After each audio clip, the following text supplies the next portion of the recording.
Good morning, everyone. Good morning.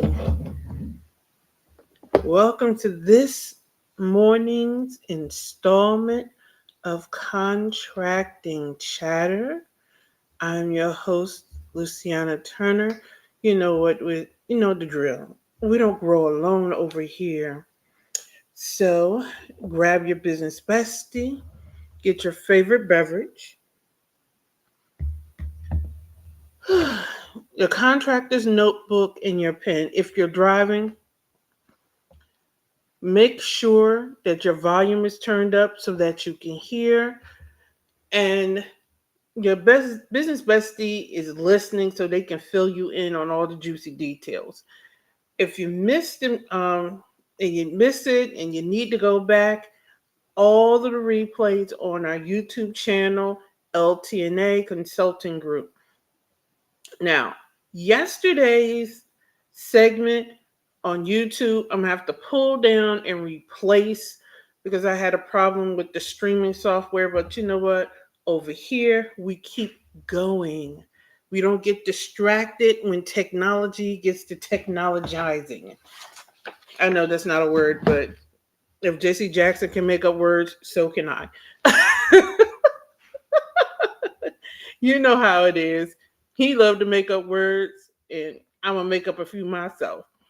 So, good morning, everybody. Let me tell you, I had an amazing session with my mentor, my coach last night, and I wanted to start off this morning's session talking about that before I get into the meat and potatoes of my content. Last night, during our monthly Q&A, there was a person. Now, my mentor, he's a pastor. However, he has a coaching program for kingdompreneurs. Keep walking with me. You're going to get to the point. One of the people came off mute, and she's newly saved, but she has a business. Her old business does no longer matches her lifestyle. That's all it is. When she wasn't saved, it was cool. Now that she's saved, she's trying to figure it out. There's 2 points. He said now, if he was in his church context, he would answer her differently. But because he's in the coaching program, he answered her like this. All money, wait a minute. Now, money is the outcome of the value we add. However, we are discriminatory with the ways we make money. I want you to understand something. He gave her, even as a pastor, he recognized the setting he was in, and he didn't give her a sermon, but he still stayed true to his kingdom mission. I said that to say this. There are times, and I'm talking to the Christianpreneurs, there are times, or the faithpreneurs, let me broaden the net, to the faithpreneurs. You can stand true to your faith and stand in integrity in all aspects of your business without beating people upside the head with whatever you believe. You just walk in it and stand in it.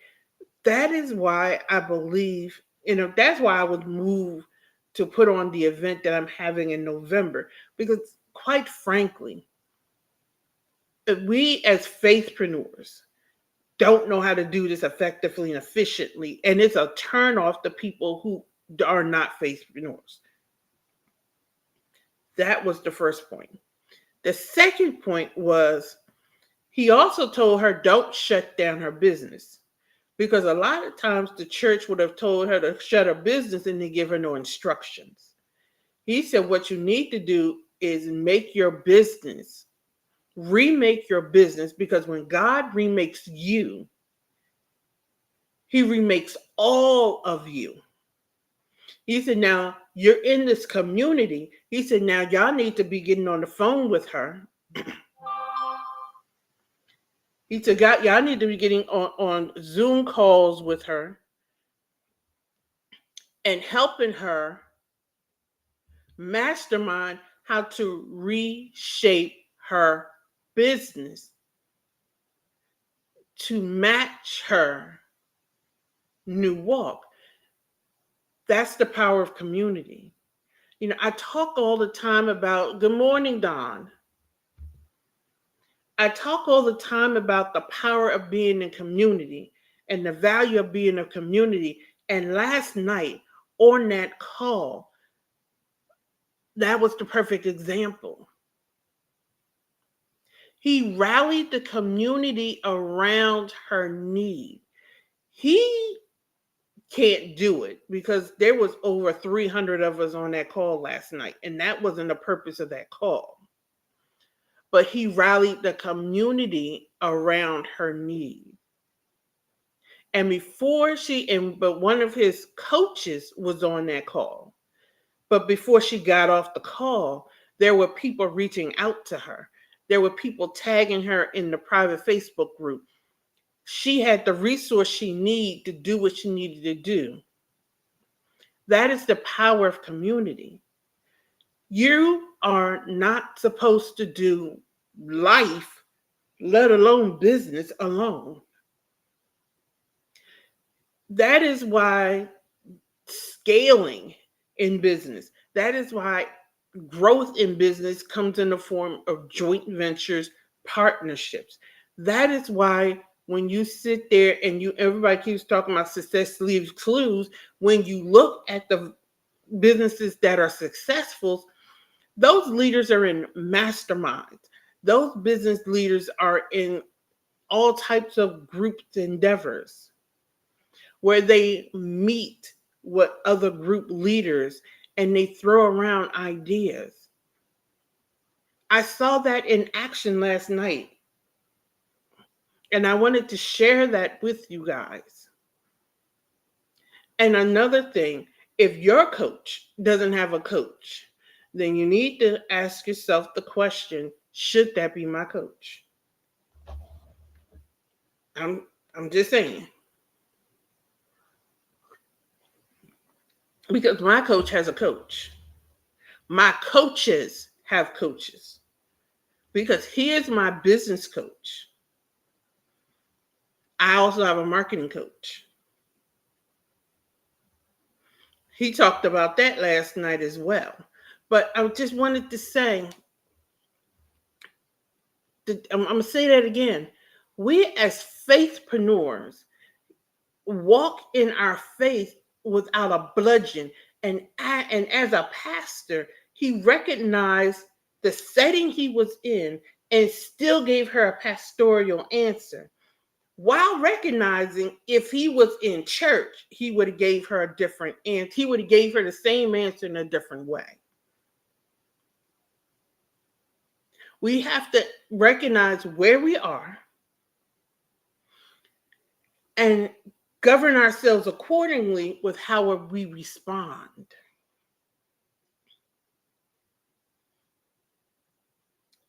I wanted to share that with you guys this morning. It was a powerful move. Good morning. It was a powerful move of the value of community.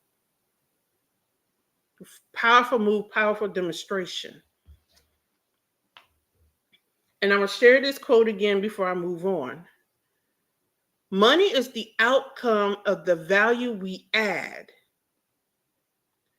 However, we are discriminatory with the ways we make money.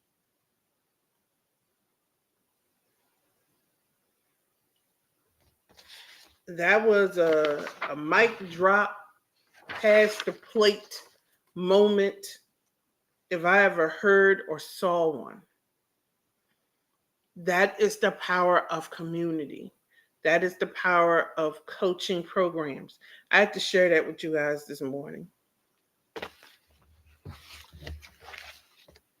So, as we know, contracting chatter, we discuss all things business and all things government contracting.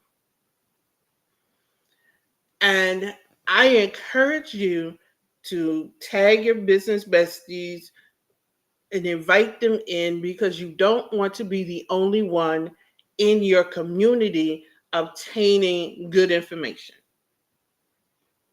So let your business community know that Contracting Chatter is live and is dropping valuable, impactful information.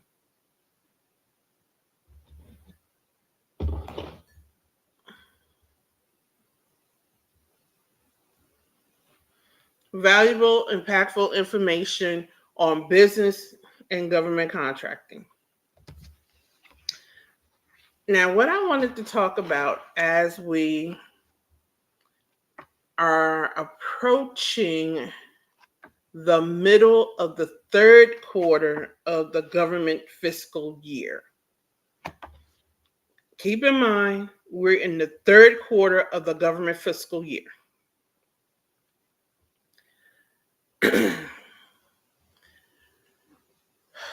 A lot of people, now I'm swinging into government contracting mode for a second. A lot of people enter in government contracting and don't even understand the industry. Respect the industry, and it would actually help you if you understood the phases and stages of government contracting. That is why I address it in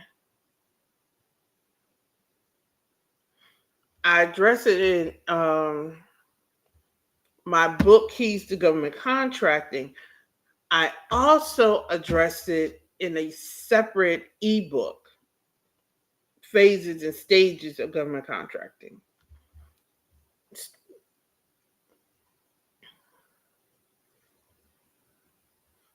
Excuse me, everybody. Well, excuse TikTok. So, hold on for a second. Actually, it's in section 1. There's stages in government contracting. There's the bid and proposal. There's the contract award. There's the contract wrap up. There's the contract performance period. There's the contract audit, contract closeout, and then there's final contract negotiations. People want to lump it all together and call it government contracting. And I even want to take it one step further. And in my ebook, Stages of Government Contracting, I break it down further. Bid and proposal can actually be broken down into selling and then B&P. And it's a split hair. It's not really a split hair. It is a fine distinction, but the selling is not the selling like B2B selling. But the selling is the active pursuit of opportunities. If somebody's going to say, that doesn't make any sense. Yes, it does. Walk with me. The selling portion of B&P, as we see in government contracting, would be identifying joint venture opportunities, identifying subcontracting opportunities, things of that nature. That's the selling part of B&P. B&P, or bid and proposals, is where you're responding to the actual RFP, or the request for proposals. That's a whole process. Now, I'm going to up-level this language a whole lot. Walk with me a little more. Walk with me some more. In government contracting math, and government contracting accounting, you should be documenting, you should be accounting for all of the costs associated with B&P. Period.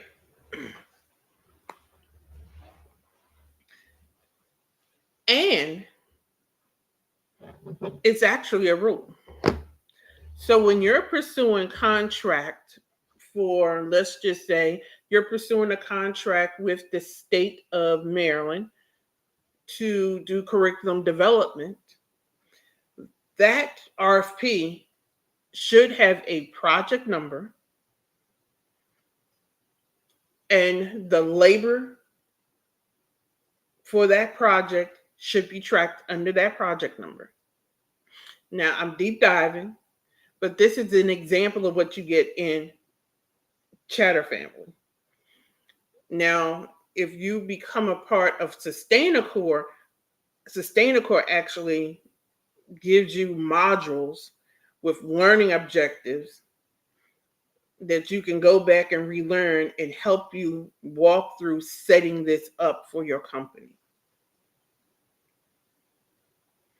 So I'm going to keep walking through this. So your B&P would be for Delaware curriculum development. And within that B&P, you would have all your labor. You would have, if there's a pre-bid meeting level, labor, it would have your internal meeting labor. If you decided to hire somebody to help you write that proposal, that person's labor would be under that project.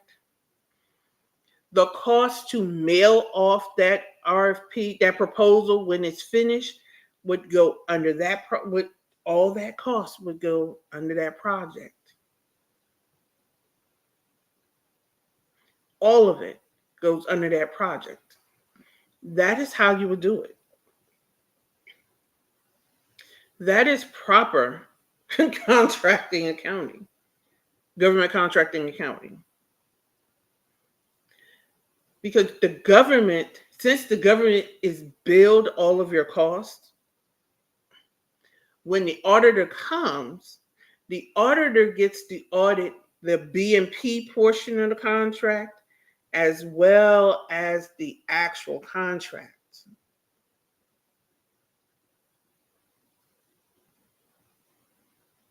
You can fix it. If you haven't been doing this right, it can be fixed.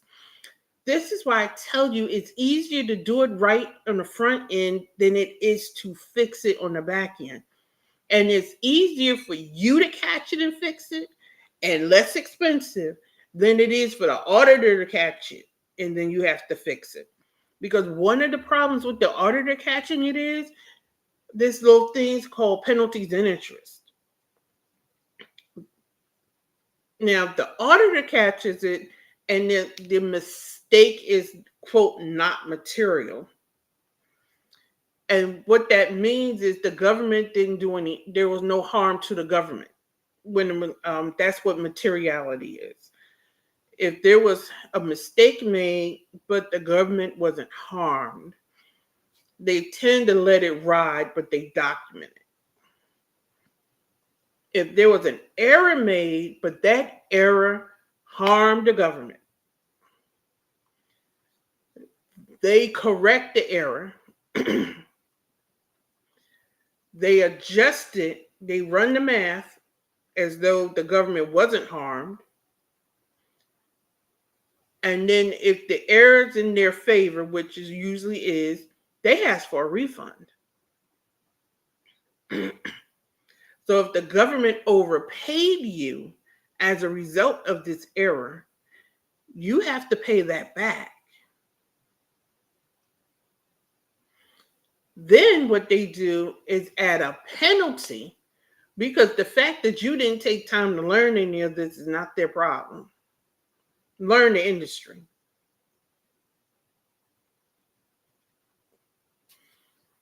And the interest starts from the day of the transaction to the day it was found. So we're in the year of our Lord 2024.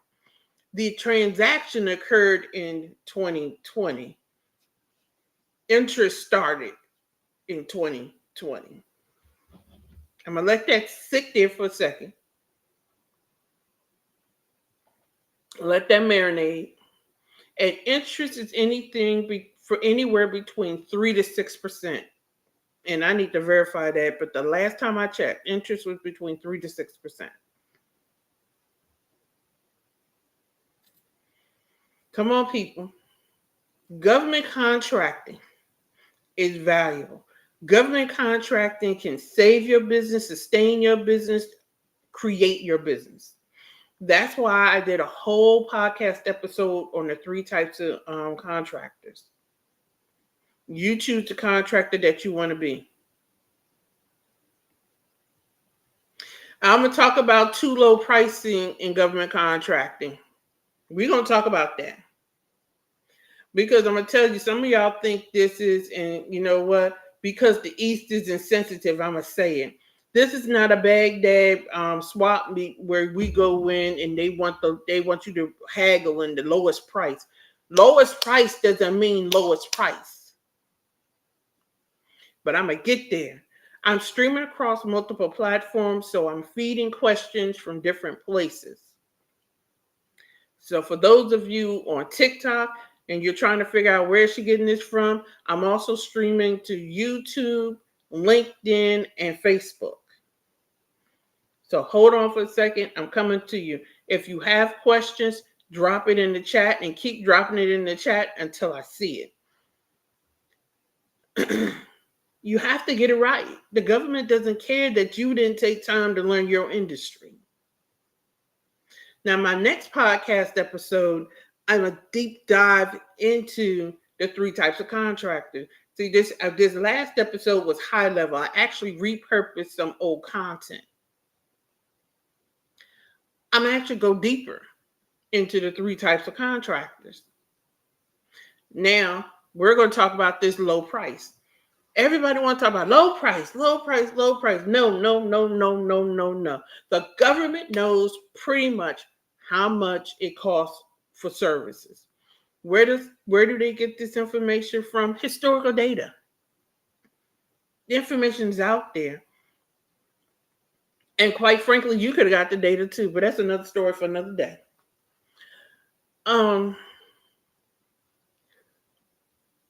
So as long as your pricing is within 10% of what they know to be true, you're pretty safe.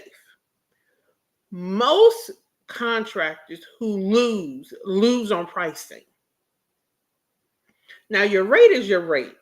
Your overhead rate, your G&A rate. If you decide to have a G&A rate and an overhead rate, that is your choice. If you decide to do one rate, a G&A rate, that's your choice. If you decide to do one rate and decide to make it an overhead rate, that is your choice.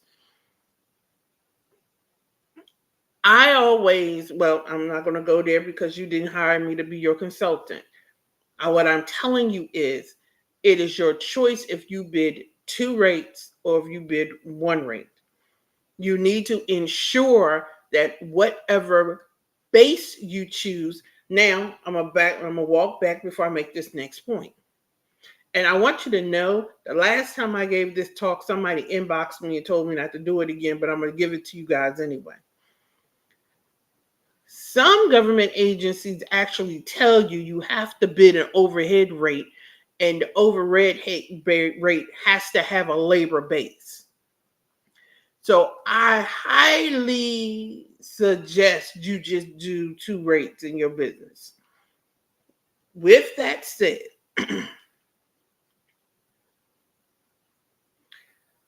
if you're being told your pricing is too low, that is because you did not apply a rate. I'm gonna tell you right now, my first client kept losing out on contracts for the same reason.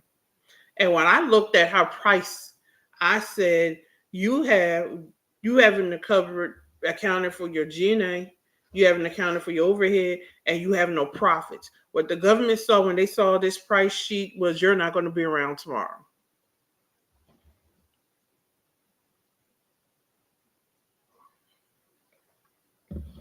What the government sees with companies who bid low price and the price is too low is that you are don't know what you're doing and you are unstable and you will not be around for the end of the contract. The government is averse, risk averse, which means they're not going to they're not gamblers. No, they want to bet on a sure thing. And low pricing that doesn't make sense tells them your business isn't going to be around. For those of you on TikTok that's lurking in the hallways, come on into the room. That's why we want to talk about pricing. Most of you business, whether you're government contracting or not, most of y'all aren't pricing to make a profit. You need to pay for costs. And 5 years and your price was too low, I know exactly you did not pay for the cost. You did not pay for your team. You did not pay yourself. I can tell you without even looking at your pricing what the problem was. Because I've seen it too many times. Because everybody wants to be Sister Save a Hoe, F1 in the comments on TikTok, and not charge too much. And then you wonder why you can't make payroll. And then you wonder why you can't pay your own bills. You're not charging enough. I'm putting it out there. If you are in business and you can't pay your bills and you're talking about, I need to go get a job, before you go get that job, before you hang up your business, you need to reevaluate your pricing. Because it's a pricing problem, not a business problem. You need to pay for the cost. Thank you for the gifts. You need to pay your business and you need to pay yourself. Most people have a pricing problem. That is why when people come to me and I quote my price and they say that's too high, I tell them I'll be here when you come back. And do you know why I can tell them I'm going to be here when I come back? Because my price is my price. And my price is so that I will be here when they come back. I'm pricing myself for the long haul, not for the short term.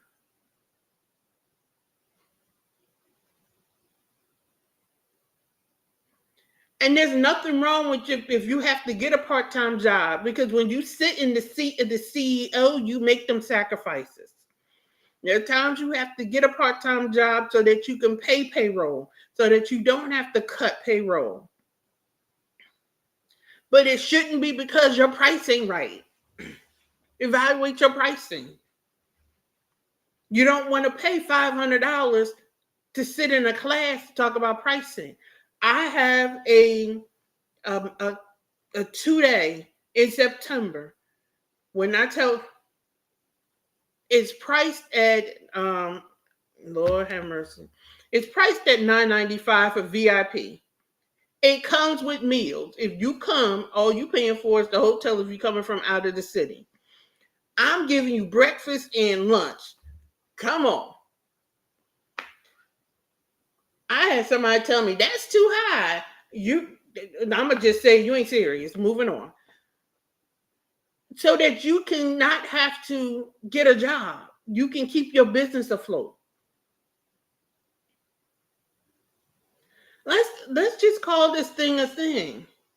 Are you trying to keep your business afloat, or are you just in love with saying I own a business? I mean, which is it? Are you committed to the commitment, or are you committed to the illusion? Government contracting is expensive. the time, the effort, the submitting, and quiet as it kept, all of this emailing stuff is a headache for the government because the submissions get hung up in IT because people don't want to submit it right. There's a lot of workarounds because of the systems and all that other stuff. So you have to FedEx that stuff in. You need to FedEx it in first thing overnight because when the government says 5 o'clock, they mean 5 o'clock. When the government says 10 o'clock, they mean 10 o'clock. They don't mean 10:01. They mean 10 o'clock. And you have to ensure it gets there on time. So that means you're overnighting it 9 times out of 10. That stuff is expensive. So you mean to tell me you're all right with sitting up all night doing these RFPs? You're all right driving to the FedEx place. You're all right paying for the overnight, but you're not all right investing in learning how to do it right. I'm just saying, I need y'all to make it make sense. You have to invest at every level. It was either Business Enterprise or Ford that did an article that said in order for a business to succeed, you have to be willing to invest a minimum of $85,000 over the course of 3 years. You can't invest $85,000 if your pricing ain't right. Bad grammar intended. Come on, people. And I didn't even intend to go off on on pricing. But I'm here on pricing because we're talking about bid and proposals. And the proposal part is the technical part, which is the writing, and the budget, which is pricing. And most companies lose out on pricing. The pricing isn't right.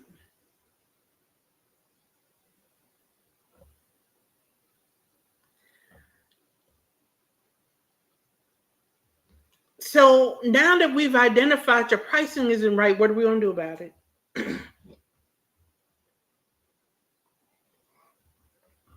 And I'm going to tell you right now, anybody who's giving you pricing classes over TikTok or anything else, I would highly be suspicious. Pricing done right is something you could not instruct over TikTok. It's long and it has to be done right because your accounting system needs to be set up properly. I could sit here right now. I remember I was bidding on a contract. I had gotten my subcontractors together. They didn't know how to put their pricing together. And what I had to do was I sat down on a Saturday and I actually walked through the class. Matter of fact, I still had a recording because I'm turning it. It's one of the classes in Sustainable. And I walked through how to develop a rate. Do you know how long we was on that class? We was on there for hours. I mean, hours.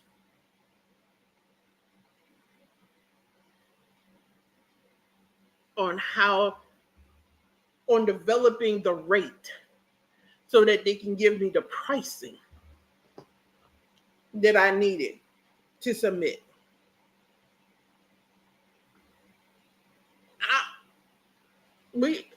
I still had to make corrections when they submitted it to me. I've been in the game for over 20 years, and I have done incurred cost submissions. For anybody who doesn't know what an incurred cost submission is, incurred cost submissions is a grand report by project, by billing level of the project that you submit to the government once you reach a certain level in government contracting. You have to submit it to the government by June 30th of every year. Oh, wait a minute. Let me rewind. 6 months after the close of your books. Somebody's going to say, why did you change that? I'm going to tell you why. Because everybody doesn't run off of a calendar year. So if you run off of a fiscal year, whenever your year closes, 6 months later, you have to turn in your incurred cost submission if you're required to do so. That is why when you registered in SAM, they asked you, do you have a calendar year or a fiscal year, and when your year ended? That is why they asked you that. That is why they wanted to assign you a cage code. A cage code tells which DCAA audit is office is assigned to you. The cage code is a way for them to track you so that when you get to $75,000 in contracts, you're now cash covered. That's the cost accounting standard. $75,000 trips a wire. There are several trips wires in government contracting. Matter of fact, I need to pull out that think piece and drop it in the Facebook group. That tripwire makes you cash covered. That is when your local DCAA office, according to your cage code, is going to come knocking on your door and say, hello, how are you? We're here. Not that they necessarily are going to audit you. They're just going to make their presence known because now you've tripped the wire. As you keep going, people say they want to work with DOD. Let me tell you, DOD comes with DCAA. That's the Defense Contract Audit Agency. For those who are just walking into the room, hello, thank you for joining us for Contracting Chatter. We talk about all things business, all things government contracting. So get out your contracting notebook, your favorite pen, and your favorite beverage. I'm drinking a cup of coffee this morning. We're talking about pricing. I didn't even get to point two of what I was talking about today. That's okay, because we're talking about pricing. And guess what? All of this is subject to audit.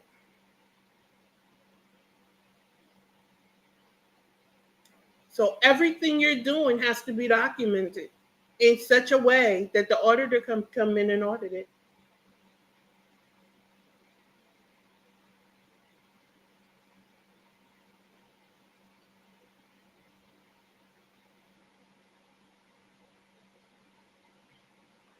Now, I offer I don't like calling it a mastermind. And you know what? I'm a bit provocative. I call it the Contractors Battle Program. That's what I call it, the Contractors Battle Program. Because I'm just extra like that, and I embrace my extraness. And the more you know me, the more you're going to say, she's extra, but she's cool. You know, anywho. And in that program, we talk about all of this stuff.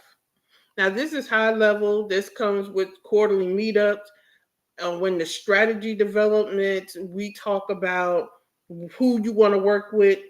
That's cool. Now, that's high level. That's an investment. We have SustainaCore, which is a DIY. It was like, Luciana, I ain't got it like that. Bad grammar intended.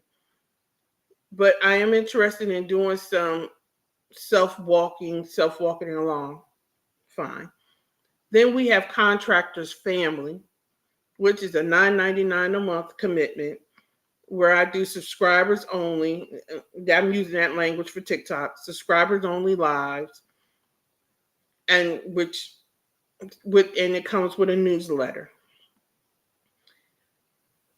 And the subscriber only lives are driven by the subscribers. The content is driven by the subscribers. So just like we did this thing with the pricing, and you wanted me to go a little deeper with pricing, we can do that.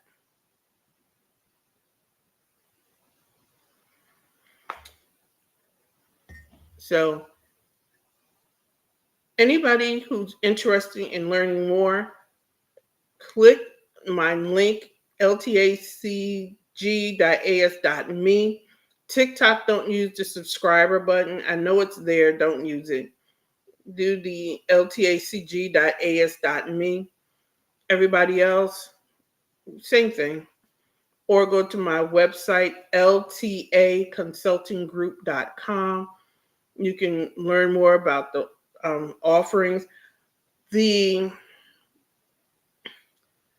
Contractors battle program is not listed on my website because most people would call it a mastermind. I just don't like that term because it's more than that.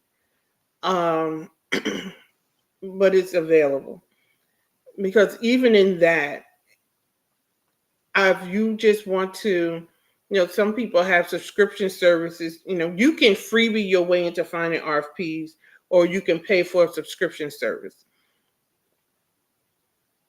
In the mastermind, you have the option. In the contractors battle program, you have the option of, when we sit down and pull out your strategy, of having me monitor the opportunities, vet them for you, and submitting, these are the opportunities I believe are best for you to pursue. That's why that's a high level investment, because I'm basically taking over that role for your company. But, that's another conversation for another day. No. Do we have... Okay, Contracting and Business Week is July 8th through the 12th. It's something I host every year. The first part of the week, we talk about business. The end of the week, we talk about contracting, because government contractors are businesses too. So even if you're not into government contracting, guess what? You're a business. So you may want to just join us for the first part of the week. That's fine. By the midpoint, you may say government contracting may not be too bad. Or you may be a business who want to offer services to government contractors. Just join in. I offered it in July because July is the midpoint of the year. And at the midpoint of the year, one of two things is going on. You haven't met your metrics and you're a little discouraged. Contracting and Business Week, you will hear a multitude of things that will help you turn things around so that you can make the mark for the year. You could be making the mark at this point. You're meeting your metrics. You will hear something during Contracting and Business Week that will help you exceed your goal for the year. Now, this is a complimentary summit. It's free. You can register for it just to receive the alerts.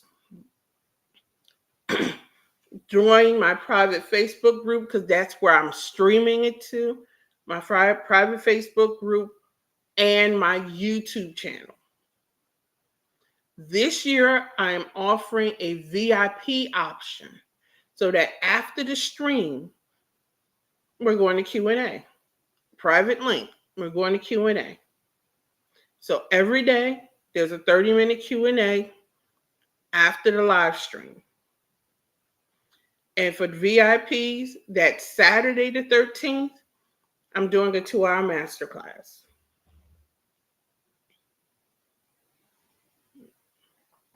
Now, if you go to that website I listed, the VIP for Contracting and Business Week is already there. You can sign up directly on, directly on the website.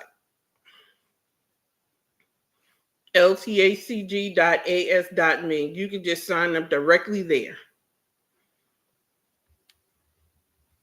Matter of fact, let me post it here. If you scan the QR code on the screen,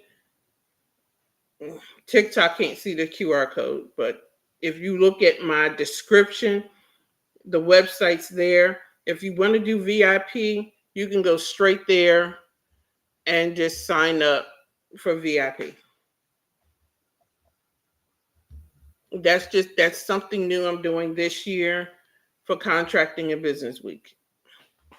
Other than that, it's complimentary. It streams live every day, 1 p.m. Eastern Standard Time, from 1 to 2, 30-minute Q&A only for VIP on a separate link. Something else I'm doing different. The streams are coming down daily. Um, the YouTube streams are being privated at 10 o'clock. You know what? I'm going to say midnight for the West Coasters. If you're in a private group,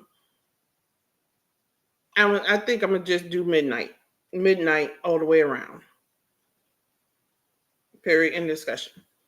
So that's Contracting and Business Week. That was to answer a question on one of my other platforms.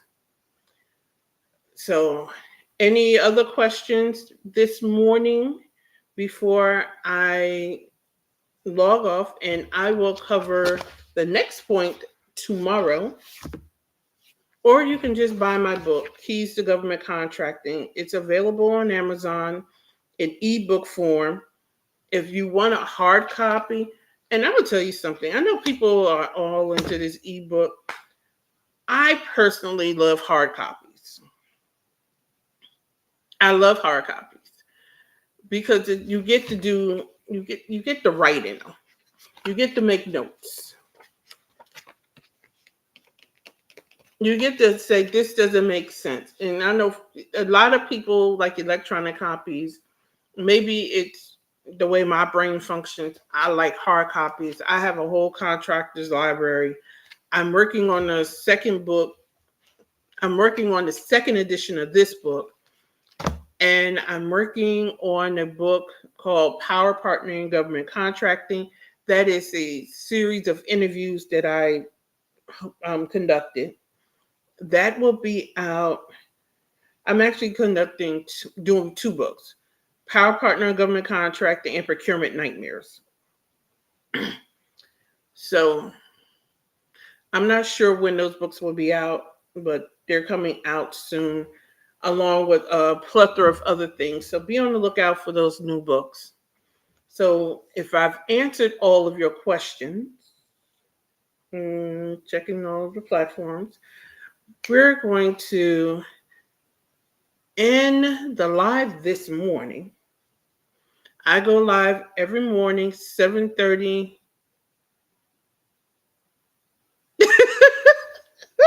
It wasn't an interruption. I do not mind the interruption or the question about pricing.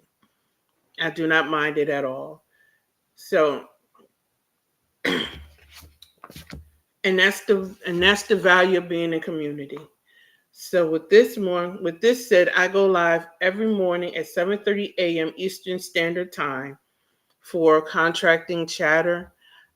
Have an amazing day. Remember, a stressed mind cannot create. So when you're having a hard time deciphering something, you can't figure out a problem, just walk away from it and come back to it, because your answer is in the piece, not with running up against it. And I'll see you tomorrow morning for another installment of Contracting's Chatter.